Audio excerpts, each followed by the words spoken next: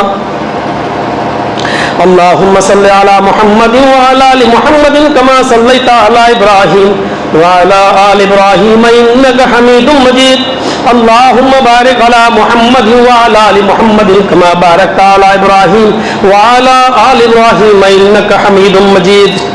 یہ کچھ لوگوں کی شفا دعائے شفا کے لیے کچھ گزارش آئی ہوئی ہے. پہلے ہے کوئی ہی نہیں ہے کہ یہ صحیح ہے کہ غلط، مطلب میرے سامنے اس کے صحیح ہونے کی بھی کوئی دلیل نہ ہو اور غلط ہونے کی بھی کوئی دلیل نہ ہو تو میں اس کام کو کروں یا نہ کروں.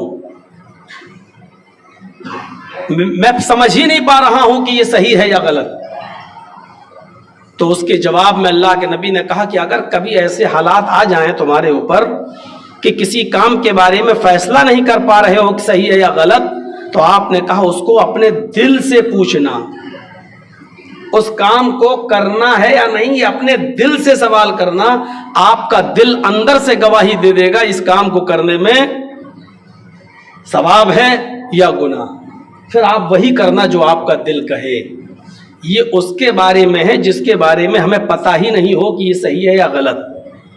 اب کوئی آدمی چوری کرتے وقت اپنے دل سے پوچھے کہ صحیح ہے کہ غلط، ارے چوری کے بارے میں تو صاف حکم ہے کہ وہ غلط ہے، اور اگر اس نے اتنی مقدار میں چوری کی اور پکڑا گیا تو اس کے ہاتھ کاٹے جائیں گے. اب وہ ایک دوسری بحث ہو جائے گی کہ کتنی چوری پر ہاتھ کاٹا جائے گا، پھر کون سا ہاتھ کاٹا جائے گا اور کتنا کاٹا جائے گا، اس کی مقدار کتنی ہونی چاہیے، کاٹنے والا کون ہوگا. وہ پھر ایک لمبی بحث ہے جو ہمارے آج کے اس موضوع سے ٹچ نہیں ہے. یہ اس کام کے بارے میں ہے جس کے بارے میں ہمیں پتہ ہی نہیں ہے کہ صحیح ہے یا غلط. آپ اپنے دل سے پوچھیے. آپ نے جو روزے رکھے ہیں اور روزے کا جو مقصد تھا لعلکم تتقون، تقوی پیدا ہو جائے. اب ہر انسان غور کرے، تقوی صرف نام ہے تقوی، لیکن تقوی اصل میں ہے کیا؟ اللہ کے رسول نے 3 بار اشارہ کیا، التقوی ہا ہونا، التقوی ہا ہونا، التقوی ہا ہونا، یعنی دل کی طرف اشارہ کر کے کہا تقوی یہاں ہے، تقوی یہاں ہے، تقوی یہاں ہے. دل. اور تقوی صرف تقوی کا لغوی معنی ہوتا ہے بچنا. کس چیز سے بچنا؟ کتاب و سنت نے جن چیزوں سے ہمیں بچنے کا حکم دیا ہے ان سب سے بچنے کا نام تقوی ہے.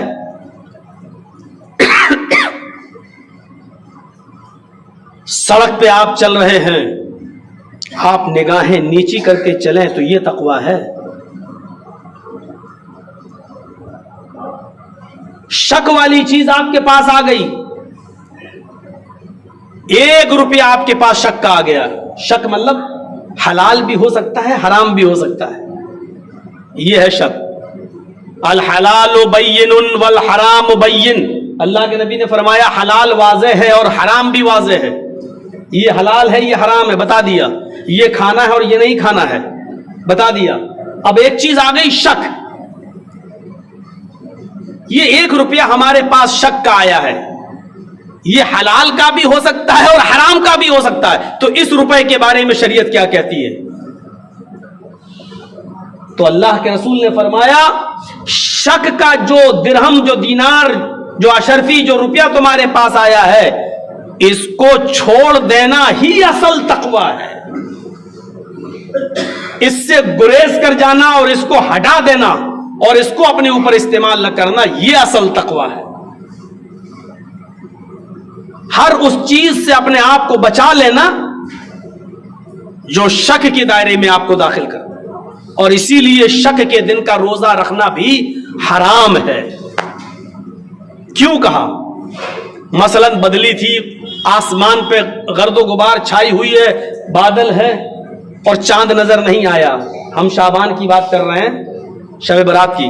چاند نظر نہیں آیا اب آپ صبح سے روزہ رکھ رہے ہیں یہ سوچ کر کہ پتہ نہیں ہو سکتا ہے کہ ہو گیا ہو، اور بادل تھا، آسمان صاف نہیں تھا اس لیے نہ دکھائی دیا ہو، ہم ایک دن پہلے سے روزہ رکھ لیتے ہیں، اس میں حرج کیا ہے؟ ٹھیک ہے میرے 30 پورے ہو جائیں گے، اور نہیں ہوئے تو 31 ہم رکھ لیں گے، ایک نفل ہو جائے گا ہمارا۔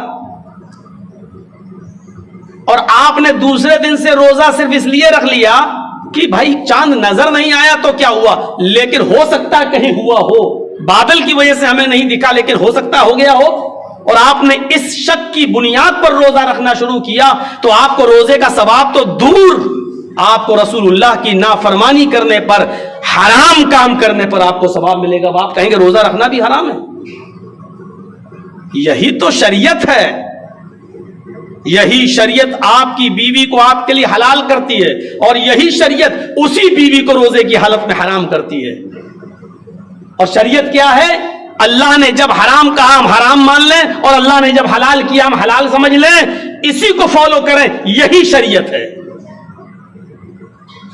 حضرت موسیٰ علیہ السلام پر صرف 2 وقت کی نماز فرض تھی، صبح اٹھ کے پڑھ لو اور شام کو پڑھ لو، ہو گئی۔ کتنے وقت کی نماز فرض تھی؟ 2 وقت کی، اور کتنی رکعت؟ صرف 2 رکعت۔ آج بھی یہودی 2 رکعت پڑھتے ہیں بس، صبح اور شام۔ اس وقت موسیٰ علیہ السلام پر جتنی نماز فرض تھی اتنا ماننا شریعت تھا، اس پر عمل کرنا شریعت تھا۔ اگر اس وقت کوئی 5 وقت کی نماز پڑھتا تو گناہ پڑتا، کیوں؟ اس وقت اللہ کا وہی حکم تھا، اس وقت اللہ کے حکم کو فالو کرنا وہی ضروری تھا۔ نبی اکرم صلی اللہ علیہ وسلم پر جب نماز فرض ہوئی تو آپ کو معلوم ہونا چاہیے، جب اللہ کے رسول مکہ سے ہجرت کر کے جب مدینہ گئے اور آپ اپنے ننیال میں اور ممیال میں نانا ماموں کے یہاں تقریباً 16 یا 17 مہینے رہے، 16 یا 17 مہینے تک یہ نماز جو جماعت کے ساتھ فرض ہوئی تھی مدینے میں، تو اللہ کے رسول اس نماز کو بیت المقدس کی طرف چہرہ کر کے نماز پڑھتے تھے۔ کس طرف چہرہ کر کے نماز پڑھتے تھے؟ بیت المقدس، جو آج اسرائیل کے اندر ہے، اب جس کو گرانے کی پلاننگ ہو رہی ہے اور جس کے اوپر بم گرانے کی تیاری کر رہا ہے اسرائیل۔ تو میرے بھائیوں سوچئے، اللہ کے نبی صلی اللہ علیہ وسلم نے کس طرف چہرہ کر کے نماز پڑھی؟ بیت المقدس۔ اور آپ کے صحابہ نے بھی کس طرف چہرہ کر کے نماز پڑھی؟ بیت المقدس۔ تو جب تک قبلہ نہیں بدلا گیا تب تک بیت المقدس کی طرف چہرہ کر کے نماز پڑھنا عبادت تھا، اور آپ پڑھتے تھے، لیکن نماز ہی کی حالت میں اللہ کے نبی نے للچائی ہوئی نظروں سے کہا، اے اللہ ہمارے لیے تو قبلہ بدل دے، بیت المقدس کی جگہ خانہ کعبہ کو ہمارا قبلہ بنا دے۔ اور اللہ تعالیٰ نے نماز ہی کی حالت میں، عصر کی نماز تھی آپ کی، نماز ہی کی حالت میں قبلہ بدل دیا، اور جبرائیل کو بھیج کر یہ آیت نازل فرما دی کہ اللہ تعالیٰ نے آپ کے لیے قبلہ بدل دیا، اور نماز ہی کی حالت میں آپ نے بیت المقدس کی طرف سے چہرہ ہٹا کر خانہ کعبہ کی طرف کر لیا، مکے کی طرف، خانہ کعبہ کی طرف چہرہ کر لیا۔ جو صحابہ آپ کے پیچھے نماز پڑھ رہے تھے وہ پیچھے سے گھوم کر نبی اکرم کے پیچھے کھڑے ہو گئے، اور جب اللہ کے نبی نے سلام پھیرا تو کسی ایک صحابی نے یہ نہیں کہا، اے اللہ کے رسول ہمارے باپ دادا تو بیت المقدس کی طرف چہرہ کر کے نماز پڑھتے تھے، آپ نے آج چہرہ کیسے بدل دیا، ہم اپنے باپ دادا کا دین کیسے چھوڑ دیں گے؟ کسی نے نہیں، نبی اکرم نے جو کیا وہ صحابہ نے کیا، اور کسی نے سوال نہیں اٹھایا۔ اس کا مطلب یہ ہے کہ اللہ کا حکم جب جس وقت جس قوم کے لیے جو ہوگا اس وقت اس حکم کو فالو کرنے کا نام شریعت ہے۔ کسی نبی پر 3 وقت کی نماز فرض تھی، اس وقت 3 وقت کی نماز پڑھنا فرض تھا۔ ہمارے نبی جناب محمد رسول اللہ پر 5 وقت نماز فرض ہے، 5 وقت پڑھنا ضروری۔ تو شریعت ہمارے اندر کتنی نافذ ہوئی، یہ رمضان کا مہینہ جو ہمیں یہ احساس دلانے آیا تھا، یہ ہم غور کریں۔ یا ایھا الذین آمنوا اتقوا اللہ ولتنظر نفس ما قدمت لغد۔ جس طرح رمضان بالکل آخری دم پر ہے اور 28 روزے اس کے مکمل ہو چکے ہیں، 1 یا 2 روزہ باقی، اسی لیے میں نے یا ایھا آمنوا اتقوا اللہ یا ایھا آمنوا کتب علیکم الصیام یہ آیت میں نے نہیں پڑھی، بلکہ آج ان 28 29 30 روزوں کے کیا اثرات ہماری زندگی پر مرتب ہوئے یہ ہمیں اور آپ کو دیکھنا ہے۔ اس لیے آیت بھی ہم نے یہ پڑھی کہ ایمانوں والو اللہ سے ڈرو، یا ایھا الذین آمنوا اتقوا اللہ، ایمانوں والو تم اللہ سے ڈرو، ولتنظر نفس ما قدمت لغد، اور ہر انسان کو غور کرنا چاہیے کہ کل قیامت کے دن کے لیے اس نے کون سی تیاری کی، کون سی تیاری۔ یہ تو رمضان کا مہینہ آیا اور ایک دو دن میں چلا جائے گا، وہ ساری برکتیں بھی اٹھ جائیں گی۔ جو ایک رکعت کا ثواب ہمیں 70 رکعت کے برابر مل رہا ہے، سنتوں اور نوافل کا ثواب فرض کے برابر مل رہا ہے، ایک رات کی عبادت کا ثواب 1000 مہینے کی عبادت سے بڑھ کر لیلۃ القدر کا ہمیں مل رہا ہے، یہ ساری خیر و برکات اٹھ جائیں گی۔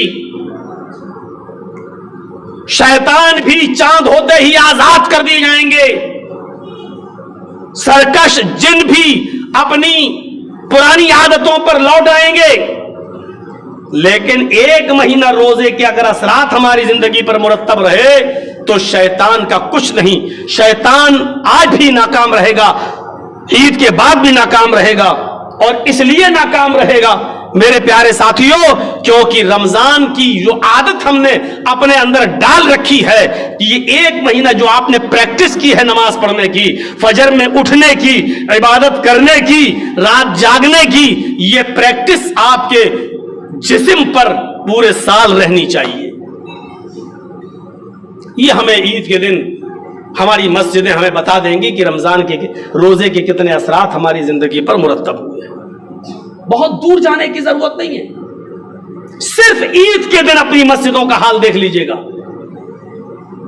عید کی باسی تباسی چھوڑ دیجئے، صرف عید کے دن نماز عید کے بعد ظہر کی نماز کا منظر دیکھ لیجئے گا اور عصر کی نماز کا منظر دیکھ لیجئے گا، بس یہ مسجدیں اور مسجدوں میں آنے والے نمازی اور ان کی تعداد ہمیں یہ بتا دے گی کہ رمضان کے روزے کے کتنے اثرات ہماری زندگی پر مرتب ہوئے۔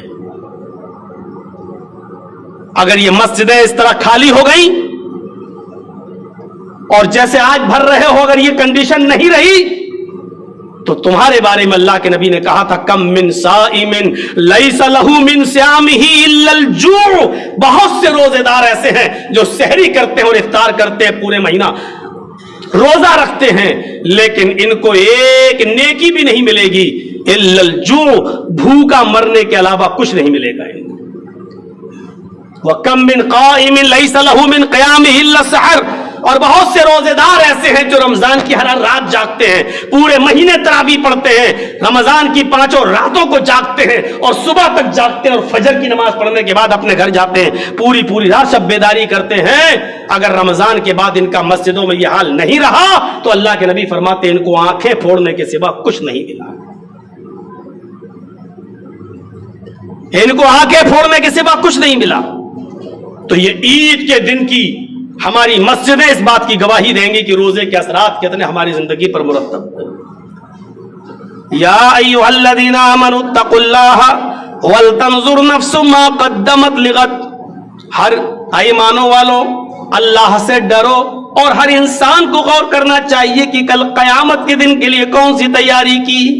کل قیامت کے دن، یہ ہم لوگ جو کر رہے ہیں وہ دنیا کے لیے تھوڑی کر رہے ہیں، وہ قیامت ہی کے دن کے لیے کر رہے ہیں۔ اگر ہم ظہر کی نماز پڑھ رہے ہیں تو قیامت ہی کے دن کے لیے پڑھ رہے ہیں، ہم دنیا میں آئے ہی ہیں قیامت کے دن کے لیے، اس جگہ کو دوبارہ پانے کے لیے جس جگہ سے ہمارے باپ حضرت آدم علیہ السلام کو نکالا گیا، یعنی اسی جنت سے جہاں سے ہمارے باپ اور ہماری ماں آدم و حوا کو نکالا گیا، اللہ نے اسی جنت کو پانے کے لیے ہمارے لیے دنیا میں روزے فرض کیے، نمازیں فرض کی، حج فرض کیا، زکوٰۃ فرض کی اور نبیوں کا سلسلہ چلایا، اور اسی شیطان نے جس شیطان نے جنت میں آدم کو بہکایا تھا اسی شیطان کو دنیا میں بھی بھیج دیا۔